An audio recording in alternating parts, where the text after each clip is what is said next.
დღეს ძალიან უცნაურად არქივის გახსნებით მინდა რომ დღევანდელი საქმე დილა დავიწყოთ 10 ივნისს პარლამენტის საკომიტეტო მოსმენაზე ეროვნული ბანკის პრეზიდენტის კობა გვენეტაძის კომენტარი მინდა პირველ რიგში მოგასმენინოთ.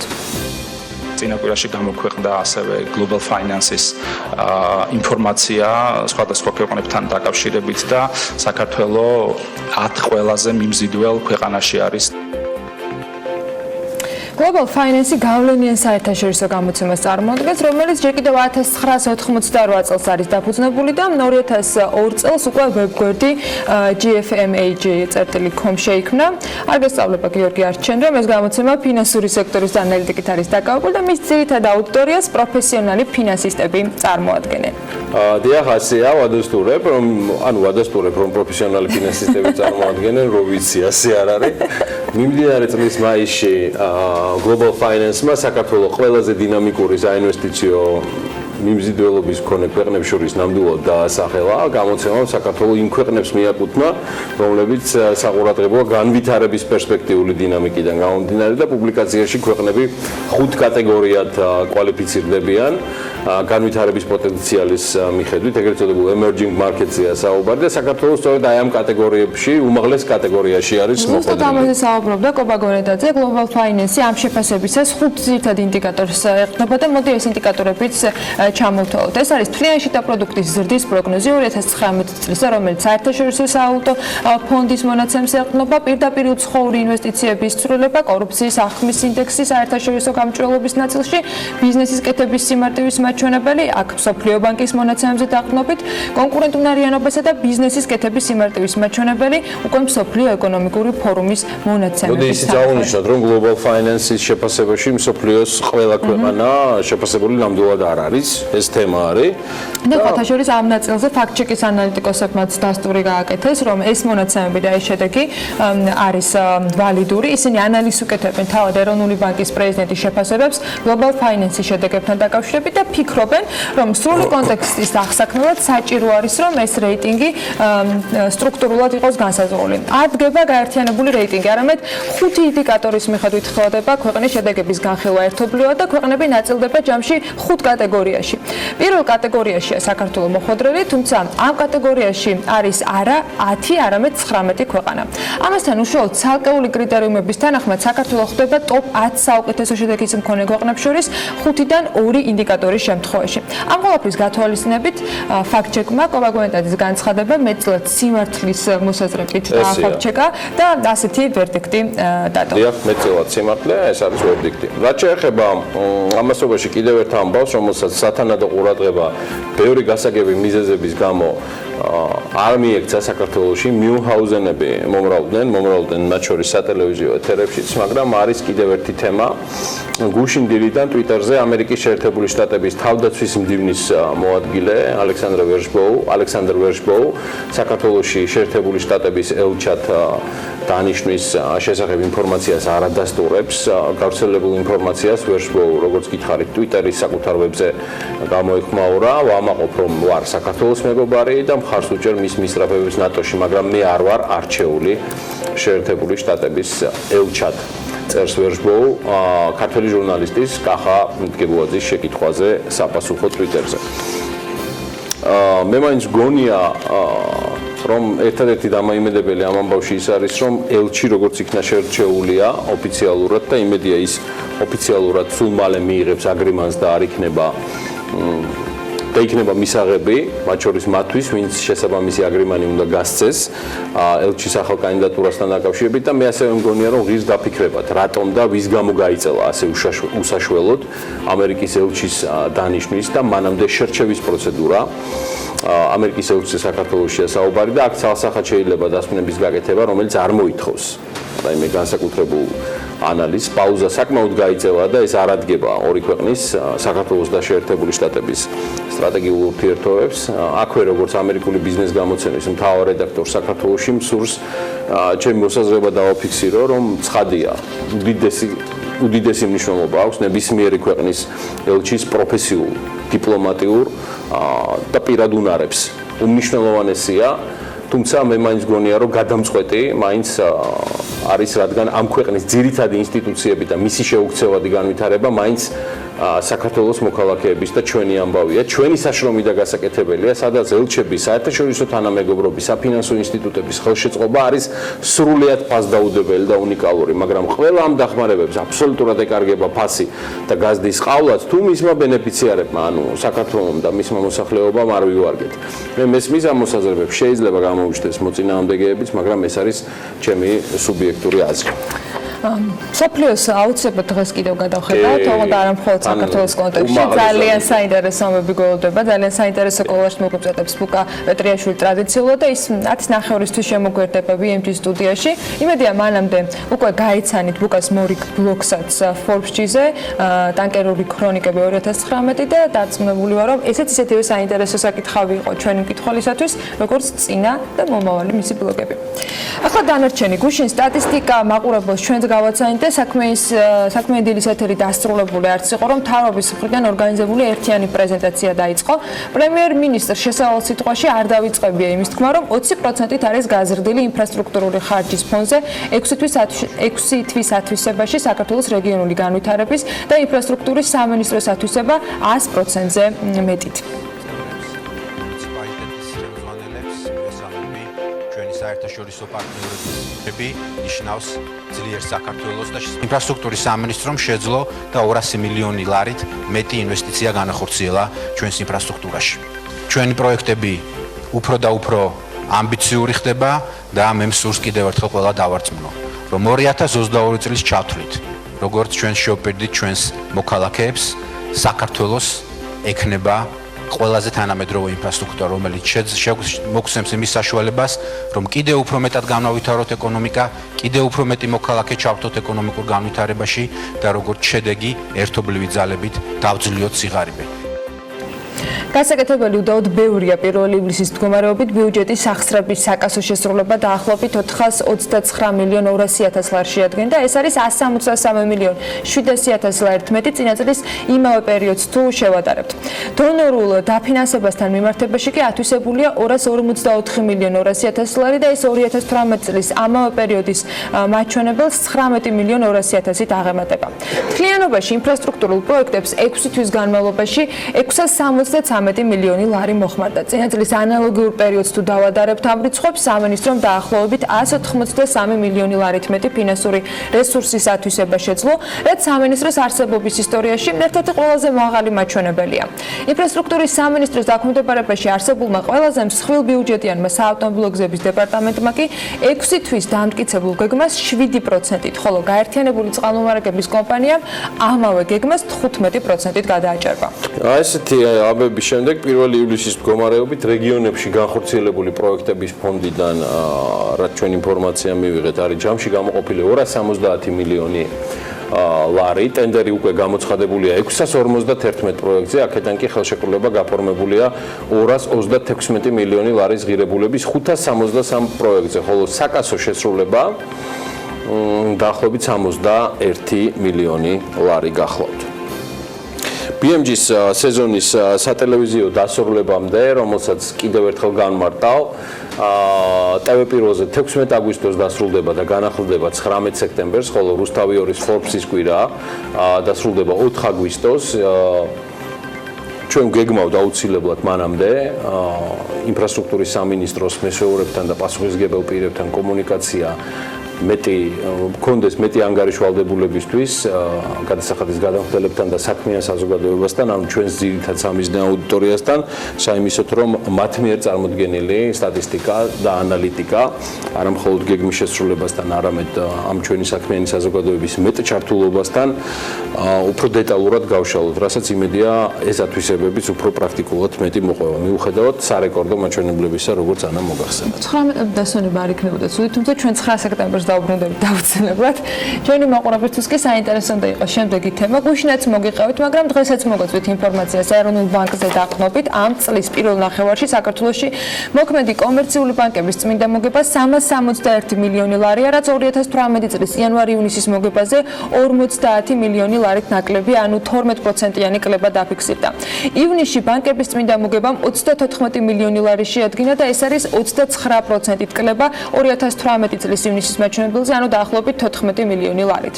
ივნისშივე ბანკების შემოსავალმა 345 მილიონი ლარი შეადგინა, საიდანაც 286 მილიონი ლარი საპროცენტო შემოსავლები იყო და 59 მილიონი ლარი არასაპროცენტო შემოსავლები გახდათ. მოკლედ ბიზნესაც გეტყვით, ბარემ რის გამოც გადავწყვიტეთ მე და ანამ ამ ინფორმაციის თქვენთვის მოწოდება. ეს არის Forbes-ის მორიგი რეიტინგი, რომელიც აგვისტოს დასაწყისში უკვე გახდება სრულიად საჯარო. საკითხი და კვლევა, რომელიც Forbes-ის ანალიტიკოსებმა მოამზადეს, ეხება 2017 წლის ყველაზე მომგებიან კომპანიებს საქართველოში.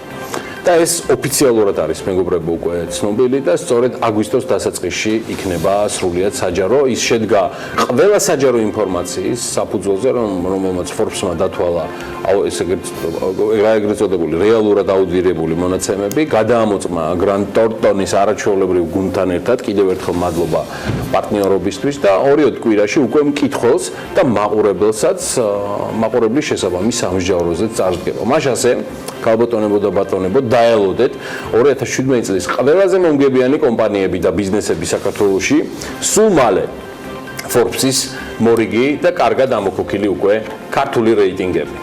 გიორგი, მოდი სანამ საბანკო თემატიკას გავაგრძელებთ, მით უმეტეს სიახლეებიც საკმაოდ ბევრი გვაქვს, გადავხედოთ თვითონ ბანკებსაც. TBC ბანკში ახალი წევრია სამეთვალყურეო საბჭოში. საქართველოს ერთ-ერთმა უმსხვილესმა ბანკმა მის სამეთვალყურეო საბჭოში მომხდარი გადაადგილების შესახებ უკვე ცნობა გაავრცელა, რა თქმა უნდა, ეს ინვესტორებისთვის მნიშვნელოვანი უნდა იყოს. ლონდონის საფონდო ბირჟაზე გამოქვეყნებული განცხადების თანახმად, ბანკის ბორდს არნე ბერგრენი შეემატა. მისი ბიოგრაფიის მიხედვით ის ამავდროულად იყო კვიპროსული ბანკის პირაუს ბანკის სამეთვალყურეო საბჭოს წევრიც. წარსულში ბერგრენი თურქული საინვესტიციო ბანკის და სლოვენური საინვესტიციო ბანკის ბორდის წევრიც გახდათ. ბორდის ახალი წევრი წარსულში IMF-სა და მსოფლიო ბანკის სამუშაო გამოცდილებით არის ამ დროისთვის წარმოდგენილი. კი ბატონო, ამ დროისთვის TBC-ის სამეთვალყურეო საბჭო ასე გამოიყურება. თავმჯდომარე იურკი კოსკელო, წევრები არიან არაჩვეულებრივი ცირაკემულარია, მას მოკითხვა ჩვენგან, მარია ლუიზა ჩიკონიანი, ნიკოლას დომინიკ ხააგი და ნიკოლა ზენუქიძე. ცხადია ბანკის გავრცელებული ინფორმაციით ამ გუნდს, როგორც ანამ უკვე წარგიდგინათ, არნე ბერგრენიც უერთდება. ამასობაში სიახლეები არის საფონდო ბირჟაზე. საქართველოს საფონდო ბირჟაზე რამდენიმე გარიგება დაიდო. არასაბირჟო გარიგებების დროს ლარში სარაჯიშვილის 1520 აქცია გასხვეს და თითოეული მათგანის საშუალო შეწონილი ფასი კი 10.9 ლარი იყო. შესაბამისად გარიგების ჯამურ-მაღირებულება მარტივი მათემატიკით 1630 ლარი შეადგინა. დოლარში TBC ბანკის 1000 ობლიგაცია გასხვესებული და აქედან გამომდინარე, რომ თითო ფასიანი ქაღალდის ფასი იყო 1003 დოლარი, გარიგების ჯამურ-მაღირებულება $1,313 დოლარი შეადგინა. თუმცა იყო სხვა აქტივობებიც, მაგალითად ЧПС საქართველოს სალიზინგო კომპანიის 263 ფასიანი ქაღალდი გასხვისდა და ჯამური ღირებულება ამ შემთხვევაში იყო $279,000. მოკლედ მე ლევან თაღიაშვილის როლს შევითავსებ, ხელთუქმნელს, ფეხთუქმნელსაც, ცოტა ხნით, ცხადია მხოლოდ დროებით და დღეს. ლონდონში, სადაც 4 ქართული კომპანიაა დალისტული, გასულ კვირას საქართველოს ბანკის 271,000 აქციაზე მეტი გასხვისდა. კაიფასად 4,300,000 ფუნტად. ჯორჯია კაპიტალის ტრადიციულად ყველაზე მეტია, 495,000 აქცია 5 მილიონ ფუნტად და საქართველოს ჯანდაცვის ჯგუფი 10,682, 24,000 ფუნტად. TBC ბანკის 113,000 ფასიან ქაღალდზე მეტი გასხვისდა და ეს 1,758,000 ფუნტზეა საუბარი. რაც შეეხება თავად კომპანიების ღირებულება, საქართველოს ბანკის საბაზრო კაპიტალიზაცია ბოლო მონაცემებით 793 მილიონი ფუნტია, ჯორჯია კაპიტალის 365 მილიონი ღირს, საქართველოს ჯანდაცვის ჯგუფი 308 მილიონად არის შეფასებული, TBC ბანკის ღირებულება კი 852 მილიონი. საქართველოს საფონდო ბირჟის ინდექსში JSX-ი რამდენიმე თვეა 145 პუნქტია, ის არ შეცვლა და შესაბამისად არის ამ შემთხვევაში ძველ ნიშნულზე. აი მის კაპიტალიზაციას რაც შეეხება, ის ლარებში გამოხატული გახლავთ 1,951 მილიონი ლარი. გიორგი, მოდი ახლა მსოფლიო ბაზარსაც გადავხედოთ, უფრო მასშტაბურად მოთამაშე კომპანიებსაც. მithumetes Fortune Global 500-ის მონაცემებით განახლებული ამბები გვაქვს. Walmart-ის შემოსავლებით ლიდერი კომპანია მთელ მსოფლიოში. ამერიკული კომპანიის შემოსავალი უმსხვილესი ამერიკული ქსელური მარკეტის Walmart-ის მოგებამ შეადგინა $6 მილიარდ 670 დოლარი და ქსელურმა მარკეტმა ჯამში მოგება ნახა 2 მილიარდ 510 მილიარდი დოლარი.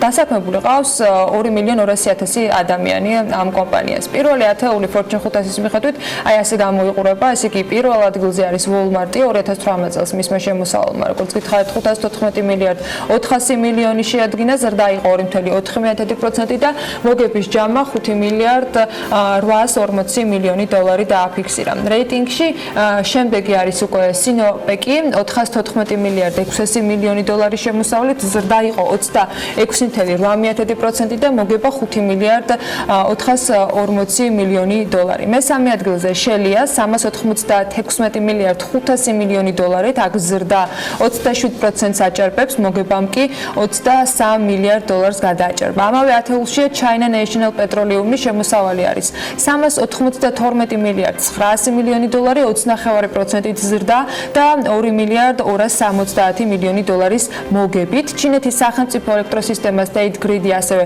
შემოსავლით ხვდება ამავე ათეულში 387 მილიარდი დოლარის შემოსავლით და მოგებით 8 მილიარდ 170 მილიონი. საუდის არაბეთის ნაციონალური ნავთობის კომპანია Saudi Aramco ამ რეიტინგში კიდევ ერთი კომპანია არის, მისი ზრდა გასულ წელს იყო 34.3% და მოგებამ შეადგინა 100 მილიარდ 970 მილიონი დოლარი. ამავე რეიტინგში არიან British Petroleum, ExxonMobil, Volkswagen, Toyota Motors-ი. მსოფლიოს მასშტაბით 500 უმსხვილესი კომპანიის შემოსავალმა ჯამურად 2018 წელს 32 ტრილიონი 700 მილიარდი დოლარი შეადგინა და მოგება იყო 2 ტრილიონი 150 მილიარდი დოლარი. საერთოდ ჯამში ამ 500 კომპანიაში მსოფლიოს მასშტაბით 69 მილიონი 300,000 ადამიანია დასაქმებული. აი, აქ ნამდვილად მუშაობენ და შემოსავლებიც ეტყობა, თუმცა გუშინ დილიდან მოყოლებული ამ მასშტაბებს თუ გავშლით, არც იმ კომპანიას უნდა უჭირდეს აი ამ მასშტაბებზე გასვლას, რომელსაც ახლა მოგიყვებით. თქვათ კომპანიებზე არ არის საუბარი, მაგრამ რეალურად სახელმწიფო თანხების ასე ვთქვათ დალექვამ ალბათ საბოლოო ჯამში კონკრეტულ კომპანიებშიც განიცადა და ეს უკვე ცხადად ჩანს, მათ შორის IDF-ის კვლევიდან გამომდინარე. გუშინ სრულიად აღარ მეგონა თუ ეს ორგანიზაცია ჩემს გაოცებას შეძლებდა, მაგრამ ჭიდაობის ფედერაციას, მოკლედ თბილისის ერთი უბნიდან მეორეში ფორმების გადატანა 8,276 ლარი დაუჯდა. ანუ საუბარია, რომ თბილისის საბაჟოდან ჭიდაობის ფედერაციის შენობამდე ეკიპირების ტრანსპორტირებაში 8,276 ლარი დაიხარჯა. დიახ, აი ესეთები ვართ. საქართველოს ჭიდაობის ეროვნული ფედერაციის მიერ წარმოებული ფინანსური დოკუმენტაციის შეუსაბამობა, ინტერესთა კონფლიქტის სავარაუდო ფაქტები, საბიუჯეტო სახსრების არამიზნობრივი განკარგვა და საქართველოს განათლების, კულტურისა და სპორტის სამინისტროსთან არსებული ვალდებულებების უგულებელყოფა ინფორმაციის თავისუფლების განვითარების ინსტიტუტმა, სწორედ IDF-ი, რომელიც ვახსენე, საქართველოს ჭიდაობის ეროვნული ფედერაციის მიერ 2015-18 წლებში სახელმწიფო ფინანსების განკარგვასთან დაკავშირებული დოკუმენტაციის ანალიზის შედეგები სრულად გაასაჯაროვა. ეგ გავამატებ მარტო, რომ ბიზნეს მედია საქართველოს ლოჯისტიკის დაახლოებით 3 თვის ხარჯია ის, რაც აეროპორტიდან ჭიდაობის ფედერაციის ოფისამდე უნიფორმის გადატანა დაჯდა და ნუშვებით ამას, იმიტომ რომ ძალიან მირევს ეს შიგნით სიტუაციას და რამის ყველა ჭიდაობის ფედერაციაში წამოვიდეს სამუშაოდ, მანამდე არ გეტკინოთ არაფერი. მაგაზე შეიძლება მეც ვფიქრობდი, რომ უნდა ვისწავლო მაინც ხერხი, როგორ შეიძლება ასეთი ფასი დაატო კონკრეტულ მომსახურებას და მომსახურება კი გაიგეთ რაშიც მდგომარეობს. მოკლედ ამ კვლევის მიხედვით 2015-2018 წლებში საქართველოს ჭიდაობის ეროვნულ ფედერაციაზე სპორტის სახელმწიფო მხარდაჭერის პროგრამიდან და სპორტულ შეჯიბრებებში მიღწეული შედეგებისათვის გამყოფილი თანხის ოდენობამ 30 მილიონი ლარი შეადგინა დაახლოებით. ჭიდაობის სახელმწიფო პროგრამის ფინანსური ანგარიშები არ არის თანხმდროში თავისთავად სამინისტროს ბიუჯეტის შესრულების ანგარიშებთანაც, მაგალითად 2017 წელს მოწოდებულია მხოლოდ 2785 ლარის ოდენობის ფაქტიური ხარჯების შესახებ ინფორმაცია, მაშინ როდესაც სამინისტროს 2017 წლის ბიუჯეტის მიხედვით ჭიდაობის სახელმწიფო მხარდაჭერის პროგრამისათვის გამოყოფილი ჰქონდა 3,5 მილიონი ლარი. თავისუფალი და ბერძნულ-რომაული სტილით მოჭიდავეების სპორტული ფორმების საქართველოს ტრანსპორტირებაში კი ფედერაციამ 12512 ლარი გადაიხადა და ადგილობრივ ტრანსპორტირებაში, ანუ ქალაქ თბილისის საბჭოდან ჭიდაობის ფედერაციის შენობამდე ეკიპირების ტრანსპორტირებაში ჯამში დახარჯა 8276 ლარი. ხელშეკრულებაშიც და მიღება ჩაბარების აქტშიც პირდაპირ ჩანს, რომ მომსახურება ერთი თვის განმავლობაშია შესრულებული, ანუ 25 მარტიდან 25 აპრილის ჩათვლით, რაც საკმაოდ გაუგებარსაც ხდის აღნიშნული მომსახურების ფორმას, თუმცა თუ ვივარაუდებთ, რომ საქონელი სხვადასხვა დროს ჩამოდიოდა და შემსრულებელს თქვა თითოეულ ჯერზე უწევდა ტვირთის წამოღება, მაინც გაურკვეველი რჩება, რამ გამოიწვია თბილისის მასშტაბით ტრანსპორტირების ასეთი მაღალი ფასი, რომელიც თქვა უცხოეთიდან ტრანსპორტირების თანხას უახლოვდება. ეს არის აღნიშნული კვლევაში, რომელიც IDFI-მ მოამზადა. ჩემი მხრიდან შემიძლია ესეთი რამ თქვა, რომ ჭიდაობის ფედერაციისთვის ეს არ არის პირველი და ეჭვი მაქვს არც ბოლო ინკრიმინირებული სახელმწიფო ხარჯების არამართლზომიერი განკარვასთან დაკავშირებული ინფორმაციები და ნებისმიერ დროს თუ მათ სურთ გასცემ პასუხი კითხვებს, ასევე ნებისმიერ ფორმატში იქნება ეს დებატი თუ მათი საქმიან დილაში ან BMG-ის გადაცემების პარკლებში ყოფნა, აგერ ბატონო მზადა ვართ, ველოდებით თქვენს ფალავნებს.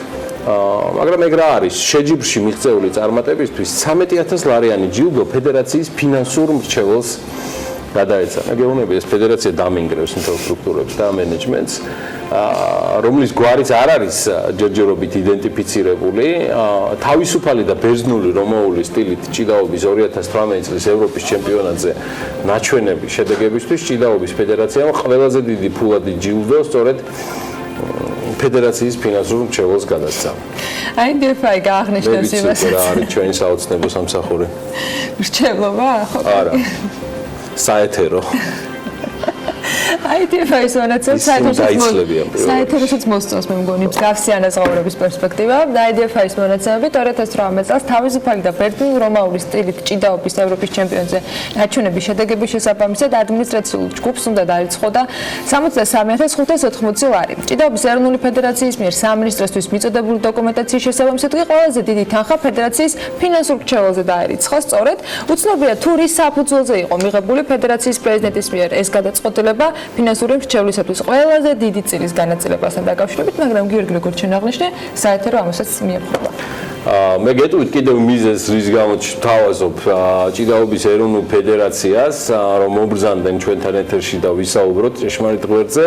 2015-18 წლებში საქართველოს ჭიდაობის ეროვნულ ფედერაციაზე სპორტის სახელმწიფო მხარდაჭერის პროგრამიდან და სპორტულ შეჯიბრებებში მიღწეული შედეგებისთვის გამოყოფილი თანხის ჯამური ოდენობა, ქალბატონებო და ბატონებო, 30 მილიონი ლარია. 30 მილიონი ლარი. და IDFI-ის კვლევის მიხედვით ჭიდაობის სახელმწიფო პროგრამის ფინანსური ანგარიშები არ არის თანხმედრაში სამინისტროს ბიუჯეტის შესრულების ანგარიშებთან. აი მაგალითად 2017 წელს მოწოდებული, როგორც გითხარით, არის მხოლოდ 782,785 ლარზე ლარის ოდენობის ფაქტიური ხარჯების შესახებ ინფორმაცია, მაშინ როცა სამინისტროს ბიუჯეტის მიხედვით 2017 წელზეა საუბარი, ჭიდაობის ფედერაციის სახელმწიფო პროგრამის, აი მთელი პროგრამის მხარდაჭერისთვის იყო 3,5 მილიონი ლარი ყოფილი. ანუ ინფორმაცია არის მხოლოდ და მხოლოდ დაახლოებით ამ თანხის მეოთხედზე. მე არ მგონია ამაზე განმარტებები და მგონია პირიქით, რომ აქვს შესაბამის სამინისტროსაც გასაკეთებელი. ცხადია, აუდიტის სამსახურმაც უნდა გააგრძელოს ეს საკმაოდ სევდიანი და მე ვიტყოდი ძალზეც საეჭვო ისტორიის გამოკვლევა ამ ტრანზაქციებისა, რომელიც გადასახადის გადამხდელთა, ანუ თითოეული თქვენთაგანის ფულით ხდება.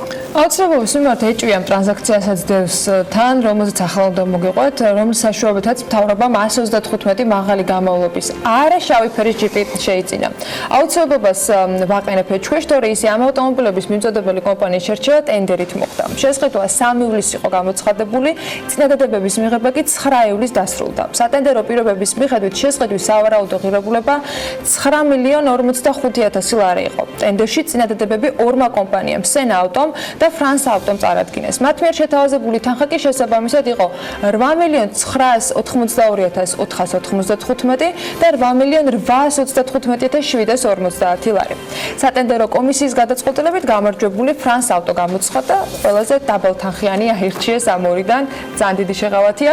სატენდერო დოკუმენტაციით მოთხოვნილი იყო, რომ შეთავაზებული ავტომობილები უნდა იყოს ახალი, არა უგვიანეს 2019 წლის გამოშვებისა, ექსპლუატაციაში არ მყოფი ავტომობილები უნდა შეირჩეს, გარბენი არ უნდა აჭარბებდეს 200 კილომეტრს, ნივთობრივად და უფლობრივად უნაკლო და გამბაჟებული ავტომობილები უნდა ჩაბარდეს შესაბამისად სახელმწიფოს და ამასთან მიმწოდებელმა საკუთარი ხარჯებით უნდა უზრუნველყოს ავტომანქანების შემწყიდველზე გადაფორმებაც. ასევე შემწყიდველის აუცილებელი მოთხოვნაა, რომ შესაწყდი ავტომობილი შეიძლება იყოს ნებისმიერი ფერის, გარდა შავისა, ამასთან სატრანსპორტო საშუალება უნდა იყოს აუცილებლად მარცხენა საჭიერი. მოკლედ ამ კრიტერიუმების მიხედვით კონკრეტული კომპანია შერჩეულია. ხო, ეს არანაირად არ გააბათილებს ამ თემის მიმართ ჩვენს მიმართებას და დამოკიდებულებას თან გამომდინარე იქიდან, რომ ნახეთ, შესაძლებლობის სააგენტოს განცხადებით აღნიშნული სატრანსპორტო საშუალებები არ არის გაკუთვნილი მაღალი თანამდებობის პირთათვის.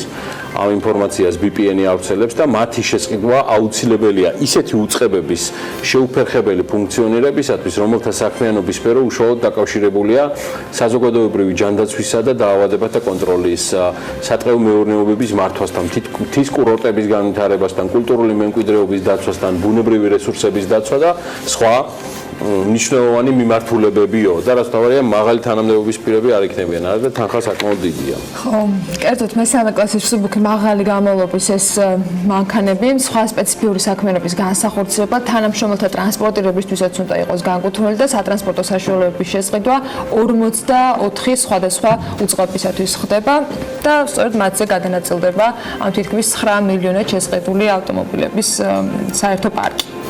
ხო, რაც შეეხება თვითონ ფრანს ავტოს, და ეს არის კომპანია რენოს ოფიციალური წარმომადგენელი საქართველოში.